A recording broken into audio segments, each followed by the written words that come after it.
বিলাসবহুল পর্যটন যারা পছন্দ করেন তাদের তালিকায় একসময় উপরের দিকে থাকতো মলদ্বীপের নাম। শুধুমাত্র ভারত থেকেই 2021-22 সালে 2.5 থেকে 3 লক্ষ মানুষ মলদ্বীপে ঘুরতে গিয়েছেন।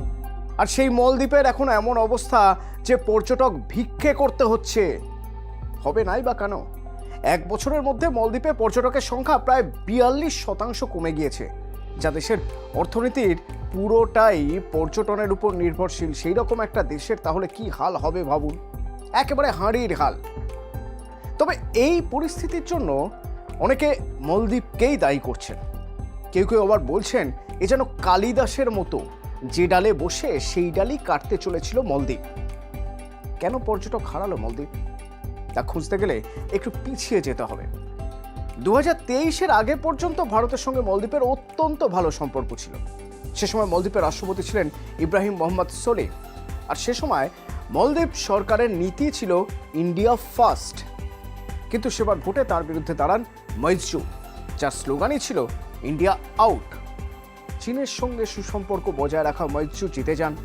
ফলে চীনপন্থী সরকার বসলো তাখতে। আর প্রথমেই ধাক্কা খেল মলদ্বীপের ফার্স্ট ইন্ডিয়া নীতি। তৈরি হলো নতুন নীতি ইন্ডিয়া আউট। শপথ গ্রহণের পরই ভারতকে সেনা প্রত্যাহার করতে বলেছিলেন মোহাম্মদ মইজু। সামরিক সাহায্যের পাশাপাশি মেডিকেল এমার্জেন্সিতে, উদ্ধার কাজে, উড়ান পরিচালন এবং মাদক পাচার রোখার কাজও করেন মলদ্বীপের ভারতীয় সেনারা। তাঁদেরও সরিয়ে নিতে বলা হয়। না সরানোর ঘোষণা হতেই দুই দেশ আলোচনায় বসে। ডিসেম্বর মাস। মলদ্বীপের প্রেসিডেন্ট মোহাম্মদ মইজু দাবি করেন সেনা সরিয়ে নিতে সম্মত হয়েছে দিল্লি। দেশের ভিতর বিদেশি সেনার অবস্থানকে মলদ্বীপের নয়া প্রেসিডেন্ট প্রথম থেকেই ভালোভাবে নেননি। আর মলদ্বীপের বিদেশ নীতিতে দ্রুত চীনপন্থী পরিবর্তনও লক্ষ্য করা যাচ্ছিল, যা ভারতের জন্য মোটেও সুখকর নয়। মলদ্বীপের মাধ্যমে ভারত মহাসাগরের দখলদারিতে আস্তে আস্তে দীর্ঘ হচ্ছিল চীনের ছায়া। ভারত মহাসাগরে চীনের এই আগ্রাসী মনোভাবের জন্য অত্যন্ত অপরিহার্য বেশ কয়েকটি আন্তর্জাতিক সি লাইন্স অফ কমিউনিকেশনসের উপর বা SLOCর উপস্থিতি। আর এসবেরই মাঝে নরেন্দ্র মোদীর লাক্ষাদ্বীপ সফর। ভারতীয় ভ্রমণ প্রেমীদের নজর গিয়ে পড়ল লাক্ষাদ্বীপে। আরে সেই একই রকম জলের রং, সেই একই রকম নিরিবিলির উদযাপন, সেই একই রকম বিলাসবহুল বন্দোবস্ত। তাহলে আর মলদ্বীপ কেন? লাক্ষাদ্বীপেই যাওয়া যাক। লাক্ষাদ্বীপে বাড়ল ভিড়, ফিকে হতে থাকলো মলদ্বীপের পর্যটন মানচিত্র।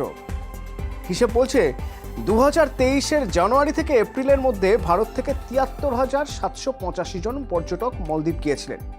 আর 2024-এর ওই একই সময়ের মধ্যে সংখ্যা কমে দাঁড়িয়েছে 42,638। টনক নড়ে মৈত্রী সরকারে। এভাবে একতরফা চীনের সঙ্গে দোস্তি করে ভারতের সঙ্গে শত্রুতা রাখলে তো দেশের অর্থনৈতিক পরিকাঠামোই ভেঙে পড়বে। এইবার শুরু হলো নরম হওয়ার পালা। ঘরে বাইরে চাপে পড়লেন মৈত্রী। আর এদিকে দিল্লিতে তখন অন্য কূটনীতি চলছে। চীনকে চাপে রাখতে মলদ্বীপের সঙ্গে নরম ভাবাপন্ন আচরণের সিদ্ধান্ত নিয়েছে ভারত। আর তাতেই কাজ হলো।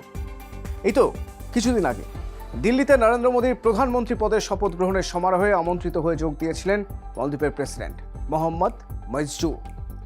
নরেন্দ্র মোদীর প্রধানমন্ত্রী পদের শপথের পরদিনই মলদ্বীপের প্রেসিডেন্ট মইজুর সঙ্গে বৈঠক হয় মোদীর।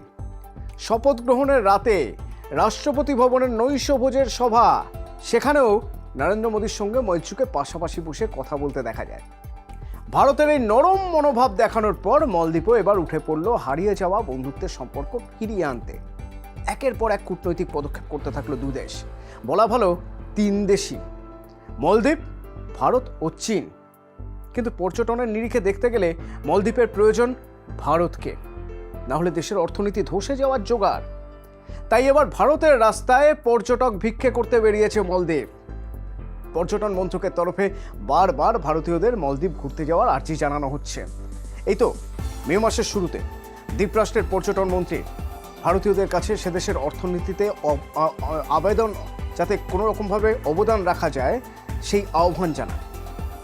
আর এবার ভারতের রোড শো শুরু করলেন মলদ্বীপের পর্যটন মন্ত্রী ইব্রাহিম ফয়সাল। নয়াদিল্লি, মুম্বাই, বেঙ্গালুরু, তিনটি রোড শো মলদ্বীপের পর্যটন মন্ত্রী, যার নামই হচ্ছে ওয়েলকাম ইন্ডিয়া। আর এই উদ্যোগের মূল উদ্দেশ্য মলদ্বীপ থেকে মুখ ফেরানো ভারতীয় পর্যটকদের ফের মলদ্বীপমুখী করা। এই কৌশলগত প্রচারাভিযান মলদ্বীপ এবং ভারতের মধ্যে পর্যটন সম্পর্ক জোরদার করার প্রচেষ্টা বলেই সরকারিভাবে জানানো হচ্ছে। এর আগে অবশ্য ভারতীয়দের কাছে মলদ্বীপ ঘুরতে যাওয়ার আর্জি জানিয়েছিলেন ইব্রাহিম। বলেছিলেন, অনুগ্রহ করে মলদ্বীপে বেড়াতে আসুন, কারণ মলদ্বীপের অর্থনীতি পর্যটনের উপর নির্ভরশীল। আর এবার সেই অর্থনীতি চাঙ্গা হবে কিনা তা নির্ভর করছে ভারতীয় পর্যটকের উপর। ভারত চাইলেই মলদ্বীপ ভালো থাকবে, নচেত নয়।